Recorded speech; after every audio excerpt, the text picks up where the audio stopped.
Hello everyone, my name is Deepak. Welcome back to my channel. I've grown a team from 0 to 250 people, and here we talk about how to build a great team and a great culture. Today I want to tell you a very interesting experience that happened with me. So every Monday I keep 1 hour block for the whole team. That means anyone can book that 1 hour from my calendar and ask me anything. Or if they have questions related to their career, future in a field, anything that they want to know, they can ask me. And yesterday something happened. One person booked that slot and we were having a discussion on various other different things about career, problems that they're facing and things like that.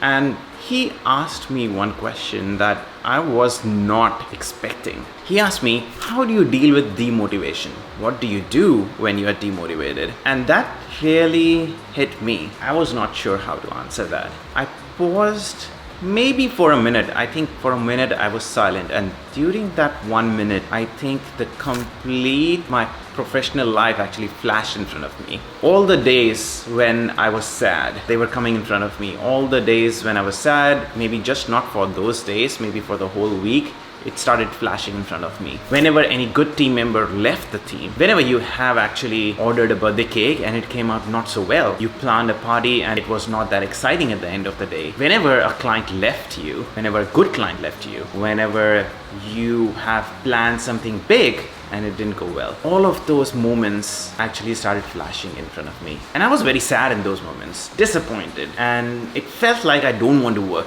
or why this is only happening to me. But I was not sure how to answer that question, and I was thinking all this while, and suddenly a moment of realization came into my mind. I thought, what do others do when they're going through something like this? When we are working in a company, in a team, whenever we don't like something, whenever the things are not happening according to what we wish to be, we shift. We have an option to shift. So there is always plan B in our mind, and I had no plan B. When we are running a team, when I'm running a team, it never occurred to me that I can leave the team. We can shut down. We can leave everything and I can go back to whatever I was doing. It never occurred in my mind. That means I was going along a path where there was no plan B. And maybe that no plan B made me come back to my normal state whenever I was sad. And during the initial days, it was very difficult, like how I could sense in all the young leads that I have in my team. We all want to just kick the thing that is not working according to how we wish it should be working. So the doubt started coming into our mind. There is one Deepak who is saying that, hey, we can't quit, we have to keep going. And there's another Deepak who says that, hey, this is not working out very well. Why do people are doing this to you? It is only with you people are not fair. And that Deepak always keep feeding negative things, and it makes you sad. So during the initial days, this second negative Deepak was very prominent in me. But since I had no plan B, I had to always punch this negative Deepak down and ask him to shut up and keep going. And I realized that everybody does not have this liberty. They have to keep plan B. And that is where unknowingly we give power to the second person that we have inside us, and he starts controlling us. The second person starts feeding more and more things into your life, and whenever something bad happens, he says that, hey, you are not going in the right path. You can't do this. Others are much better than you. Others are against you. Everything is unfair. And that is a curve which is very difficult to come out of. So with me, I realized when I look back that the more I punched the negative Deepak, it stopped coming out after a while.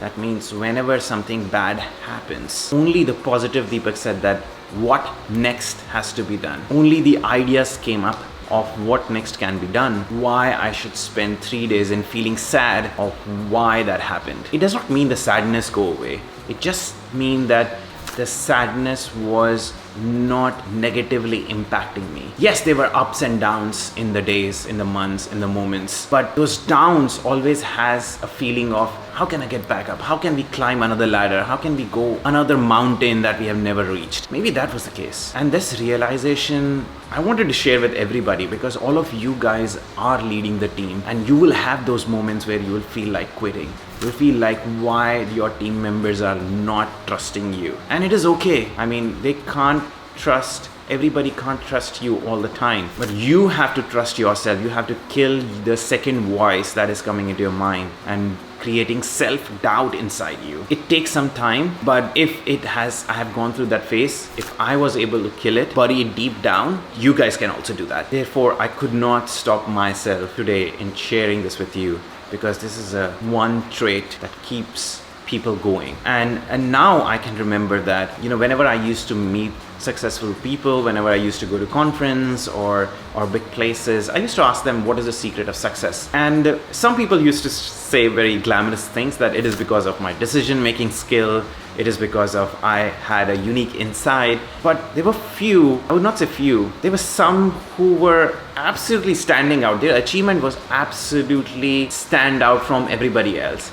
And they just said one thing, that Deepak, I just didn't quit. And that is only secret, that if you want to know what it is. And it amazes me that there's no secret to success. I mean, there's no secret for achieving big things. It is just, you don't quit. That means you don't have any plan B. And before recording this, there were so many things that are going into my mind. Did Obama became president of United States because he always had plan B in his mind? That means if he lose the election, he will be okay with becoming a vice president? I don't think so. I actually watched his speeches on YouTube, and he's fairly confident that before even the election started, he was so confident that he's going to become the president that you could sense from his voice, as if there was no plan B that was there for him. So I think that all the successful people that we hear about, whether it is Steve Jobs or currently Tim Cook also, there's so much backlash that happens whenever a new iPhone is released. It's not innovative, it's the same design, Apple is no more the same, but Apple is crashing every revenue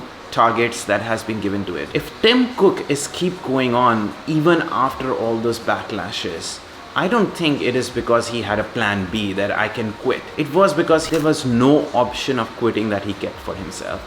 And he kept going on. So though a lot of it may appear philosophical for you guys, but I felt something different, and therefore I wanted to share with all of you guys that it can bring changes in the way how you are thinking also. So thank you very much for coming in over. If you like it, subscribe. And I think I keep sharing a lot of new things of how to build a great team and a great culture. Let's build great teams together.